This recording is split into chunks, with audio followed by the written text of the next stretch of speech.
If you've ever stood inside a reconstructed Viking longhouse and wondered how these early northern Europeans kept out the brutal Scandinavian winds without modern insulation, you're not alone.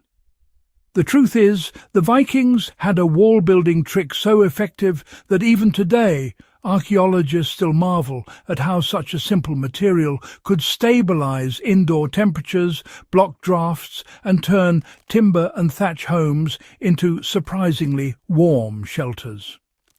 This method wasn't flashy, it wasn't decorative, and it didn't call attention to itself.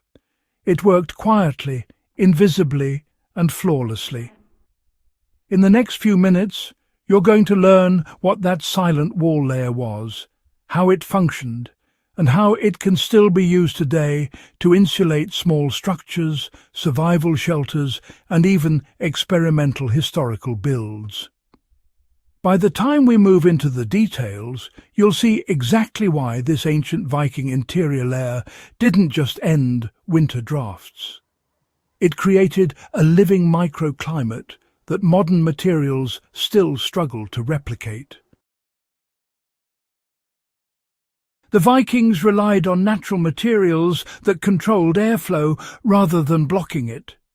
The common assumption is that insulation works by sealing a house tightly and preventing cold air from creeping in. The Vikings didn't have the luxury of airtight membranes or synthetic batting. What they did have was an understanding of how to tame airflow rather than stop it entirely. Their solution was to create a wall system that slowed, filtered, and stabilized moving air so thoroughly that the bitter outside wind lost its power by the time it reached the living space.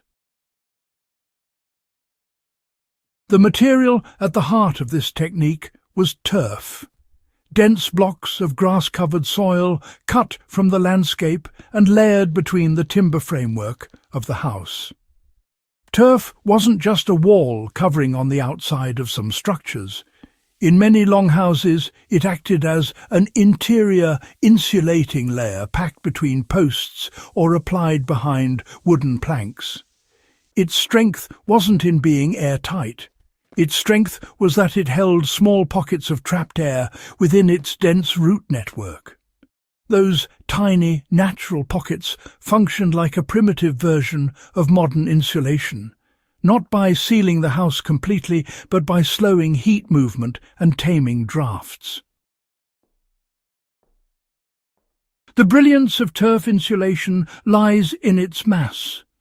Cold wind slamming into a lightweight wall makes that wall vibrate and leak.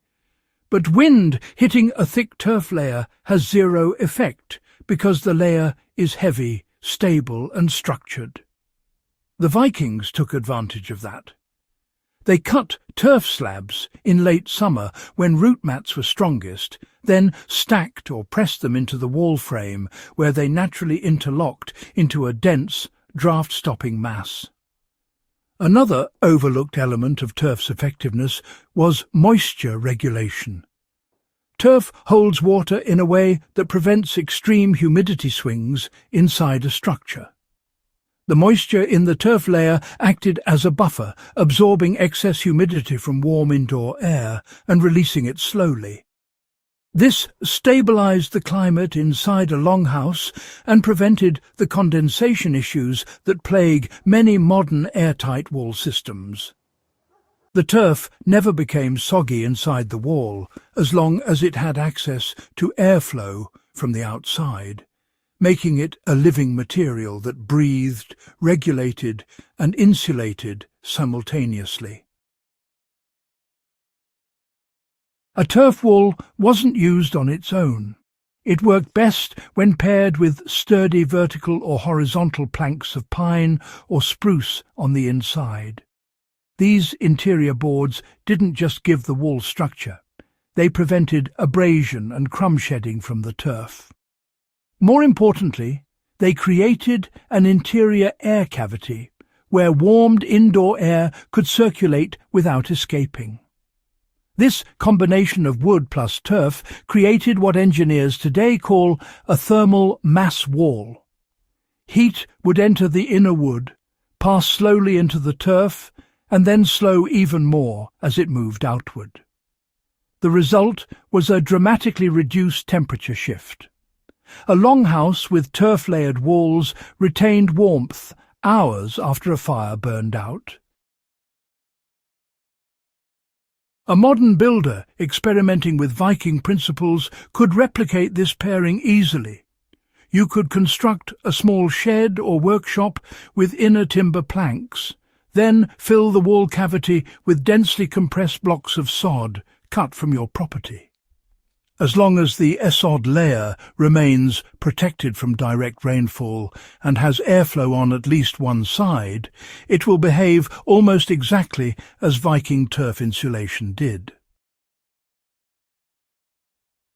For the survivalist or, well, the experimental historian, turf remains one of the most practical, low-tech insulating materials available.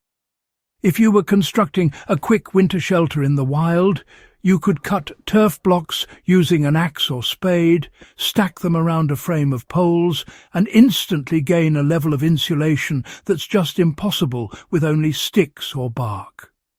The turf layer blocks wind, traps heat, and muffles sound.